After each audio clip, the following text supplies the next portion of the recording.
A couple of weeks ago, I uploaded a video where I looked into the Hall of Fame case for Andrew Jones, and it seems like you guys enjoyed that. Fast forward about a week, I was playing MLB The Show 20 on that Diamond Dynasty grind, and I was watching a streamer known as Daddy Demu TV.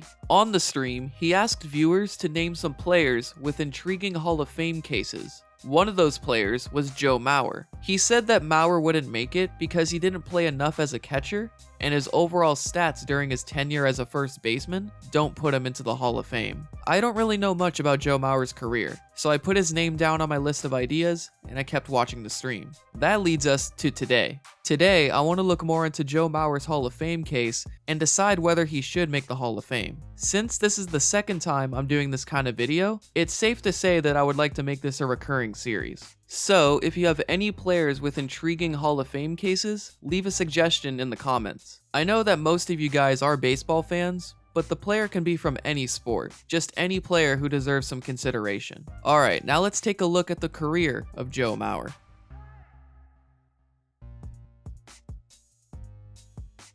Joe Mauer retired in 2018, so he's not going to be put on the Hall of Fame ballot until 2024. So Twins fans are going to have to wait a while until they see Mauer on the ballot. Mauer represented the Minnesota Twins for a long time. He was the name you thought of when the Twins were mentioned. He was drafted first overall out of a high school in St. Paul, Minnesota in the 2001 draft by the Minnesota Twins. As we all know, he stayed in his hometown his whole career. And what a career it was. From his early days in the majors, it was apparent that Mauer could hit. In 2006, he led the majors in batting average, and he became the first catcher in American League history to lead the AL in batting average, finishing the season with an average of .347. He also earned his first All-Star appearance and a Silver Slugger award. Looking over the rest of his career, it's safe to say that his prime years lasted over a 7-year period from 2006 to 2013. Which is actually very useful, as the primary modern Hall of Fame metric, JAWS, uses a player's total WAR from their best 7 seasons in their calculations. According to Fangraphs, during this 7-year period,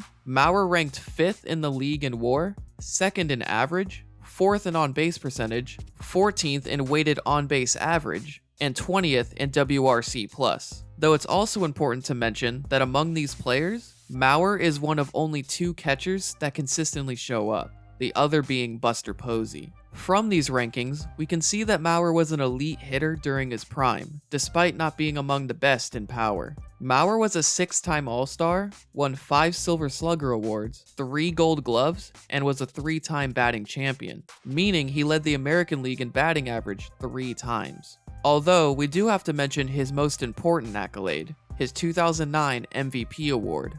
He led the American League in slugging percentage, OPS, and OPS+. He led the major leagues in average and on-base percentage. This is also when he won his 3rd batting title. Mauer won as many batting titles in the span of 4 years as all other major league catchers in the history of baseball through 2009 combined. Eugene Hargrave in 1926 and Ernie Lombardi in 1938 and 1942 are the only times a catcher had won a batting title, both of them in the National League, bringing a total of 3 batting titles by catchers, a total that Joe Mauer matched in that 4-year span, though Buster Posey would win it in 2012. One more thing about Mauer's 2009 season. Let's talk about his month of May. He won Player of the Month, which is what you would expect out of someone en route to an MVP award. However, the way he won is what matters. Mauer hit 11 home runs, drove in 32 RBIs, and had this stat line during that month of May. Apart from 2009, the most home runs Mauer hit in a season is 13. Mauer hit 11 in this single month. He hit 13% of his total career home runs in this single month. While we can always remember the highs, we also have to mention the lows. Joe Mauer isn't like Andrew Jones, in that you can create 2 drastically different halves of a career. Mauer's career can be split between where he spent most of his time defending. So we have the catcher half and the first base half. Not really even halves, but just go with it. I'll get to Mauer's defense in a minute. For now, I just want to focus on the offense between the two halves. From 2004 to 2013, Mauer was an exceptional hitter, playing what is the most physically demanding position in baseball. From 2014 to 2018, Mauer played arguably the least physically demanding sport on the diamond, and his hitting was just about league average, hardly a Hall of Fame caliber player. Now let's get to the aspect of Mauer's game we haven't talked about yet, his defense. Mauer was regarded as a premier catcher. Unfortunately, injuries are far too common behind the plate, and Mauer's injuries are ultimately what make people question his Hall of Fame case. After the 2010 season, Mauer underwent knee surgery after years of wear and tear behind the plate. He wouldn't return until June 17th of 2011. In July, he had his first start at first base. Over the next few seasons, Mauer would never play more than 75 games behind the plate. In August of 2013, Mauer was placed on the DL for concussion-like symptoms. He would never again start a game behind the plate. Before we move to his time at first base, let's look at his catching stats. Unfortunately, he didn't qualify for the defensive catching leaderboards between 2006 and 2013, as he didn't log enough innings behind the plate. So, I'll be using the years spanning between 2006 and 2010, as that period is when he only played the catcher position. Out of 11 qualified catchers, Mauer had the second least amount of errors and ranked first in fielding percentage. Also, in 2007 and 2013, he ranked first in caught stealing percentage. Although, when we move to the advanced stats, his stats vary. He ranks 9th in strike zone runs saved, 7th in defensive runs saved, 4th in framing, and 9th in stolen base runs above average, which measures in runs how a catcher compares to the average catcher in terms of preventing stolen bases. So we can see that during his peak, Mauer was an average to above average defensive catcher, which is still better than many other catchers. He did win 3 Gold Gloves for a reason. Just look at this moment for example. Span swings and fouls it now. You see what Joe Mauer just did? Watch this. So, saved a run on a wild pitch. Watch this, folks. The bricks here at Nats Park. Joe, catch this without looking, please. Thanks. Are you kidding me? I mean, I'll put him in the Hall of Fame just for that. That's some top tier catching. Of course, we haven't talked about his time at first base. From 2014 onwards, Mauer's primary position was first base, in order to counteract his concussion-like symptoms. How did he perform? Well, he wasn't great. When you compare the amount of defensive WAR accumulated between Mauer's time as a catcher and his time as a first baseman, there is a clear difference. However, like his time at catcher, he didn't make any errors, so that's a plus. Overall, he wasn't a Gold Glove level first baseman, though he was serviceable. What people tend to point at is his lack of power. First basemen are generally known for being strong power hitters. Mauer only hit double-digit home runs in 6 of his 15 seasons. The most amount of home runs he hit as a first baseman was 11. He only hit more than 13 home runs once, and that was in his monstrous MVP season.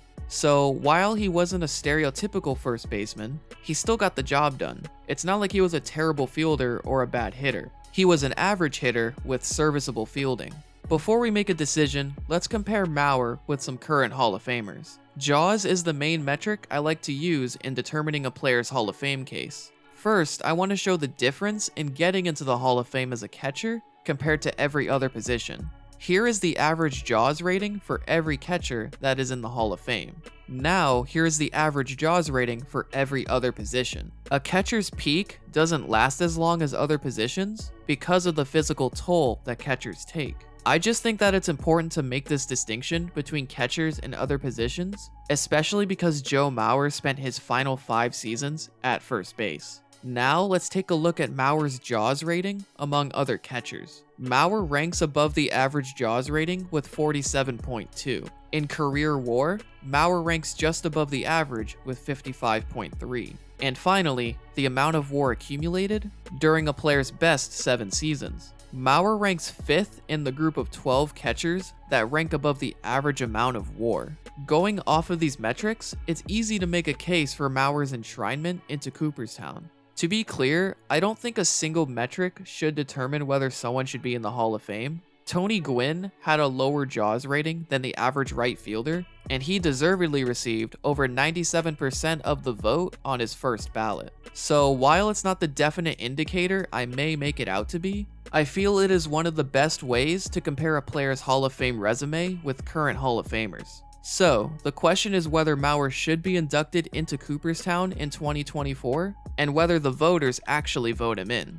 I'm going to answer yes to both questions. Mauer is one of the greatest pure hitters of all time at the catcher position, and his peak was also among the best at the position. He may not have had the defensive prowess of someone like Ivan Rodriguez, but that shouldn't dismiss Mauer's Hall of Fame case. How likely is it that Mauer gets inducted in 2024? Well, this is what the 2024 Hall of Fame ballot projects to look like.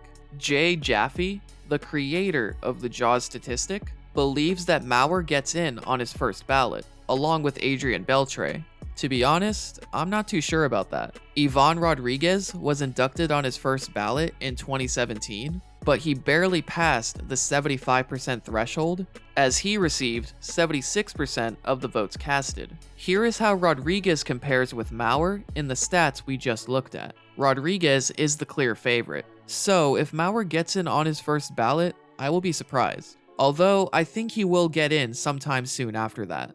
I think senior baseball writer Jason Stark puts it best. I think he's a Hall of Famer if you judge him as a catcher, and he did spend 10 seasons as a catcher. The other part of his career counts, of course, and he obviously wasn't a Hall of Fame level first baseman, but I'd compare his case to the Ernie Banks case. Ernie Banks wasn't a Hall of Fame first baseman either, but he was definitely a Hall of Fame shortstop, and a catcher with a 323, 405, 468 slash line, plus an MVP award and 3 batting titles, has established a Hall of Fame foundation. I understand that he wasn't that guy at the end, but nobody is that guy at the end. I hope you guys enjoyed today's video. Remember, if you have a suggestion for a future player I should cover, leave it as a comment. And that's it for today. Thanks for watching.